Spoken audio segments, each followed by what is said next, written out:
नमस्कार मैत्रिणींनो, तुम्हा सगळ्यांचे स्वागत आहे. तर आपल्या मुख्यमंत्री माझी लाडकी बहीण योजनेच्या अंमलबजावणीसाठी आणखी राज्य सरकारने काय काय नवीन पावले उचललेली आहेत ते आपण आजच्या व्हिडिओमध्ये बघूया.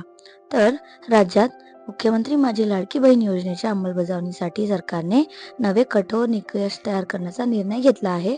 आणि या योजनेच्या माध्यमातून आपल्या सगळ्यांना माहितीच आहे की गरजू महिलांना महिन्याला 1,500 रुपये आर्थिक मदत दिली जाते.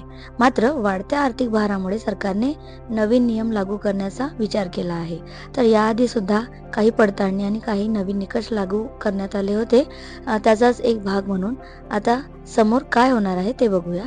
यानुसार लाभार्थी महिलेची प्राप्तिकर खात्याकडील नोंद तपासली जाणार आहे. म्हणजे जर तुम्ही टॅक्स भरत असाल मैत्रिणींनो, जर तुम्ही इयरली टॅक्स TDS भरत असाल तर त्याची ॲक्च्युली नोंद तपासली जाणार आहे. दरवर्षी KYC प्रक्रियेद्वारे तुमच्या उत्पन्नाची पडताळणी केली जाणार आहे.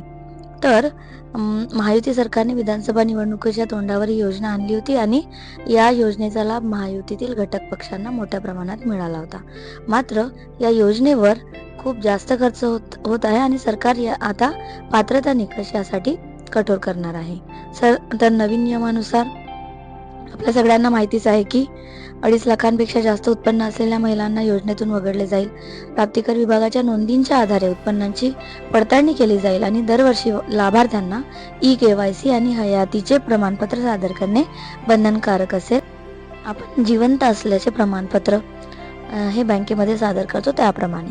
तसेच यामध्ये स्वतः अर्ज मागे घेणाऱ्या तसेच संजय गांधी निराधार योजनेचे लाभार्थी यांचा समावेश आहे. महिला आणि बालकल्याण मंत्री आदिती तटकरे यांनी दिलेल्या माहितीनुसार राज्यातील 6.5 लाख लाभार्थी एकाच वेळी नमो शेतकरी आणि लाडकी बहीण या दोन्ही योजनांचा लाभ घेत असल्याचे आढळून आले आणि त्यामुळे या अंतर्गत लाडकी बहीण योजनेनंतर केवळ त्यांना 500 रुपये मिळतील. तर सरकारने नव्याने पात्र ठरवलेल्या लाभार्थ्यांना मागील महिन्यांचा लाभ न देता अर्ज मंजूर झाल्यानंतरच्या महिन्यापासून मदत देण्याचा निर्णय घेण्यात आला आहे. तर लाडकी बहीण योजनेसाठी आतापर्यंत ज्या महिलांनी नोंदणी केली त्यापैकी अजूनही 11 लाख अर्जांची आधार क्रमांकाशी जोडणी प्रलंबित आहे असे म्हटले गेले आहे.